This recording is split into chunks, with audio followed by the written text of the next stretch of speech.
Hi friends, అందరూ ఎలా ఉన్నారండి? నేనైతే బాగున్నాను. మరొక వీడియోతో, లాంగ్ వీడియోతో చాలా రోజుల తర్వాత మీ ముందుకు వచ్చానండి. ఎవరైనా కొత్తగా చూస్తున్న వాళ్ళైతే నా ఛానల్ అయితే సబ్స్క్రైబ్ చేసుకోండి. నా వీడియోని అయితే పూర్తి వరకు చూడండి, అప్పుడే ఈ వీడియో అర్థమవుతుంది. ఏ వీడియోతో వచ్చానంటే నేను గార్డెనింగ్ వీడియోతో అయితే నేను మీ ముందుకు వచ్చానండి. గార్డెనింగ్ వీడియో అంటే చెట్ల గురించి వచ్చానండి. మనకు చెట్లు ఇప్పుడు నేను చూపించే చెట్లు వచ్చేసి చిక్కుడుగాయ చెట్టు అండి. మా అత్త వాళ్ళ ఇంటి దగ్గర, మా ఇంటి దగ్గర కాదండి. గార్డెనింగ్ బాగుందని నేనైతే వీడియో తీశాను మన వాళ్ళకు చూపిద్దామని. ఈ గార్డెనింగ్ వీడియో చూడండి, ఎంత బాగుందంటే చెట్లు అయితే అంత బాగుంది. ఇది చిక్కుడుగాయ ఇప్పుడిప్పుడే వస్తుంది. ఒక నెల తర్వాత దీనికి పూత వస్తుంది, కాయలు కూడా కాస్తాయండి. మీ సైడ్ ఏం చెట్లు నాటారనేది, చిక్కుడుగాయని ఏమంటారో నాకు కామెంట్ చేయండి. మీ సైడు, మా సైడ్ అయితే చిక్కుడుగాయనే అంటామండి మేము.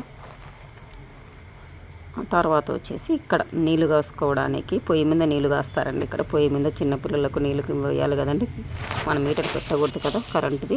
అందుకని ఈ పొయ్యి మీద అయితే నీళ్ళు కాసి, ఇదైతే ముద్దమందారం చెట్టు అండి. చిన్నది పెద్దది కూడా ఉందండి ముద్దమందారం చెట్టు. ముద్దమందారం పూలు చాలా అందంగా ఉంటాయి, దేవునికి పెట్టుకోవడానికి, ముఖ్యంగా దేవుని పటాలకు చాలా అందంగా కనిపిస్తాయండి మందారం పూలు. తర్వాత ఇక్కడైతే బోగుల్లో ఉంకడానికి, బట్టలు పిండుకోవడానికి ప్లేస్ అండి. తర్వాత ఇక్కడైతే బెండకాయల చెట్టు. ఈ బెండకాయల చెట్టును చూస్తుంటే మీకు ఏమనిపిస్తుందండి? నాకు దీని ఆకులు చూస్తే ఆమదమాకులు గుర్తొస్తాయండి. ఆమదమాకులు కూడా సేమ్ టు సేమ్ ఇలానే ఉంటాయి. బెండకాయ చెట్లు, కూరగాయల చెట్లు. బెండకాయ మంచిది కదండి, లెక్కలు బాగా వస్తాయి అంటారు పెద్దవాళ్ళు. లెక్కలు బాగా వస్తాయి లేదో తెలియదు కానీ ఆరోగ్యానికి ఆకుకూరలు తినడము, కూరగాయలు తినడం మంచిది కదని నేను అనుకుంటానండి. మీలో ఎంతమంది ఇలా అనుకుంటారు?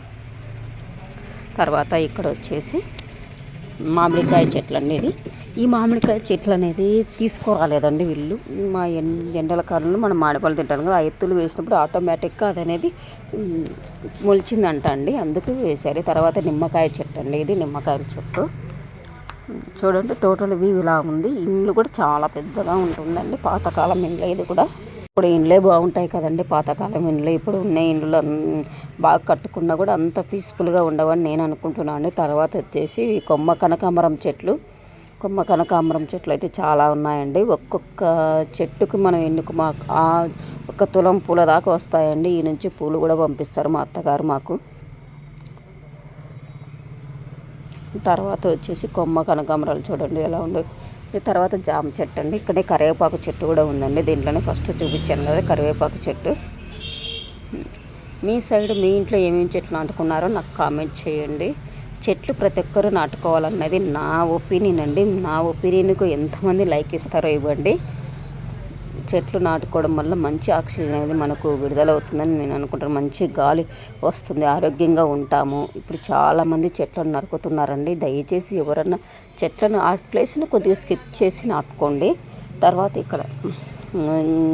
ఇక్కడైతే ఇది చామంతి చెట్టు అండి. చామంతి చెట్టు ముళ్ళ కనకాంబరం కొమ్మలు తుంచి మళ్ళీ మా అత్త ప్లేస్ ఉంటే అంతటా నాటేసిందండి. ఇక్కడ మళ్ళీ మామిడి చెట్లు ఎక్కువగా నాటారండి. మామిడి చెట్లు, జామ చెట్లు కూడా ఉన్నాయండి. అన్నీ నాటేసిందండి మా అత్త. జామ చెట్లు 3 జామ చెట్లు ఉన్నాయి ఇక్కడ. ఇంకా చిన్న చిన్న చెట్లు కూడా ఉన్నాయి. ఒక పెద్ద చెట్టు అయితే కాయలు కూడా కాస్తుందండి, అది కూడా చూపిస్తాను. ఇది చూపించేదండి జామ చెట్టు. కాయలు అయితే బాగా కాస్తాయండి, పంపిస్తుంది. టెంకాయ చెట్టు ఉంది, ఆ వీడియో అయితే నేను తీయలేదండి.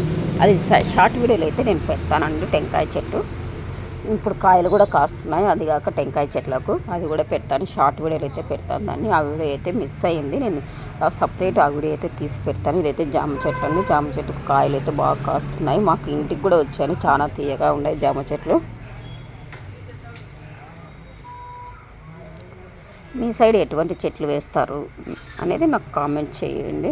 మనము గార్డెనింగ్ అనేది చాలా బాగా చేసుకోవాలండి. గార్డెనింగ్ ఇప్పుడు టౌన్లో కూడా గార్డెనింగ్ చేస్తున్నారు, డాబా పైన చేస్తున్నారు. కానీ గార్డెనింగ్ కాయగూరలు అన్నీ రసాయనాలు ఎక్కువ మందులు చల్లకుండా వాటిని మనం తినాలి కదండి. ఇప్పుడు అన్నీ కల్తీగా వస్తున్నాయి. మనం ఇంటి దగ్గర కూరగాయల చెట్లు నాటుకోవడం వల్ల మనం హెల్తీగా ఉంటామండి.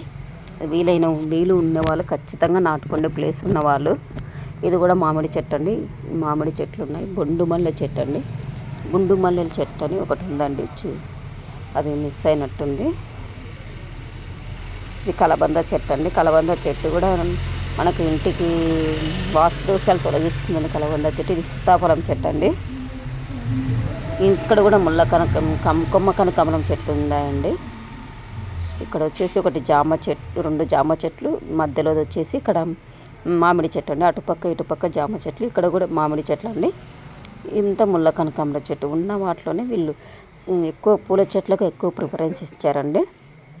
దేవుడి పూలకు అందుకు పెట్టుకోవడానికి ఇట్లా ఎక్కువ ఇచ్చారు. ఇక్కడ మందారం చెట్టు కూడా ఉంది చూడండి.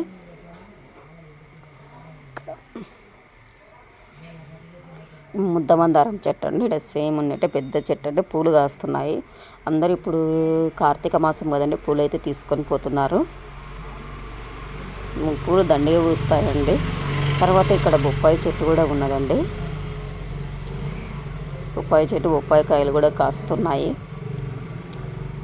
నా వీడియోనైతే పూర్తి వరకు చూడండి. ఇంకా ఎవరైనా ఛానల్ సబ్స్క్రైబ్ చేసుకుంటే ప్లీజ్ సబ్స్క్రైబ్ చేసుకోండి, షేర్ చేయండి, కామెంట్ చేయండి. ఇంటి వద్ద ఎప్పుడైనా మొక్కలు పెంచుకోవడానికి ప్రయత్నం చేయండి. మీరు ప్రయత్నం చేయండి, మీ పిల్లలతో నాటియండి. కనీసం ఒక్క మొక్కను నాటుకుని కనీసం తులసి మొక్కనన్నా పెంచుకోండి. అప్పుడు ఆ తులసి మొక్క నాటుకోవడం వల్ల అన్ని రోగాలు పోతాయని నేను అంటానండి. మీరేమంటారు? మన చుట్టూ ఉండే ఏదన్నా దుష్ట శక్తి కూడా పోతుందని నేను అంటాను. ఖచ్చితంగా తులసి చెట్టునైనా నాటుకోండి.